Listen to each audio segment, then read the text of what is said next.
everyone, welcome to my channel. My name is Jackie. Today I'm going to be doing a book review on Elminster by Ed Greenwood. This is a probably an epic fantasy. There is some sex in it, but it's very tasteful and not graphic at all. So I would say this book is probably okay for older teenagers. Personal opinion. Elminster is our main male lead. He is a shepherd boy in a very small, remote village in the middle of nowhere. And one day he's just kind of cruising along in the woods or the valley by himself, and a dragon comes, and the mage or sorcerer, wizard, whatever, on the dragon gets Elminster to almost kill himself because he gets dropped off a cliff, or he jumps off of a cliff is what he's forced to do. After Elminster gets out of the ravine or whatever, he tries to go back to his village as fast as possible because he knows the dragon and the mage are attacking his town.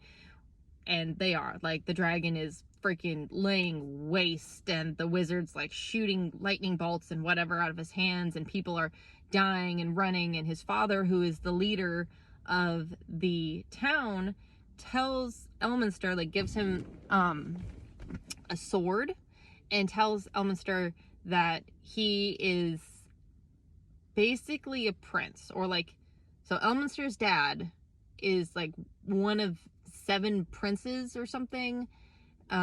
So Elminster is in line for the throne, but like pretty removed.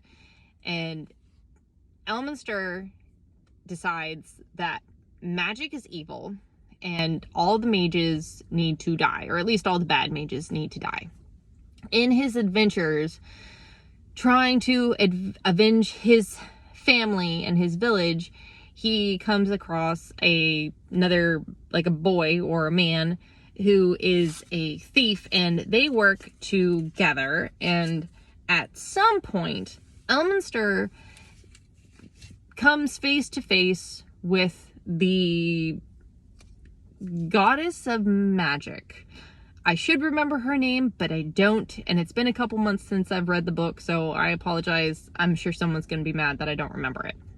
But he meets the goddess, and he tells the goddess that magic is evil and it should be eradicated from the world. And you know, she basically tells him, like, magic's not the problem, it's the people, it's like these specific bad guys who have the magic that are the issue. And you, Elminster, need to get more powerful in magic so that way you can get rid of all the bad mages. There is some gaps in time in the book, so you do get to go through with Elminster as he goes, and he meets certain people who are supposed to train him and teach him how to get more powerful. And he joins with mercenaries and works with them for a certain amount of time. But there's like this one point where he's with the mercenaries and they're breaking into a mage tower, and there's the beholder, which those are like the giant floating heads with like the eye or the tentacles, and they can shoot different magic spells out of them. So in this mage tower, there's like a beholder, there's a dragon, and then I think there's something else in this one specific room. And Elminster basically kills everything by himself. So he's flying around because he's casting spells on himself. I don't know, it just seemed like he went from being like a somewhat good mage to being extremely powerful within like 1 or 2 chapters. He's just like, boom, super powerful.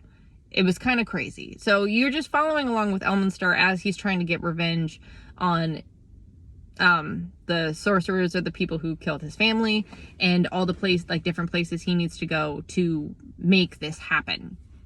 In general, I thought it was a good book. There's more books in the series, and Elminster is like a famous, well-known character in the Dungeon and Dragon world, or that realm. So it was interesting to be able to see how Elminster got to be where he is, or how he got to be so powerful, and his relationship with the goddess. I thought all of that fit really well. It made it make sense. And I didn't feel bored at all during the whole book. It goes in a, it's fairly fast paced. There's always something going on, so there's not a whole lot of downtime while you're reading it, which to me is great. I like interesting stories. Like, if it's not continuously something going on, I kind of get bored personally. So I thought this book did a really good job at keeping my interest, and I did enjoy reading it. I haven't read any of the other books in this series, but maybe one day I will. I appreciate you guys watching. I hope you have a wonderful day, and I'll see you guys later. Bye, everyone.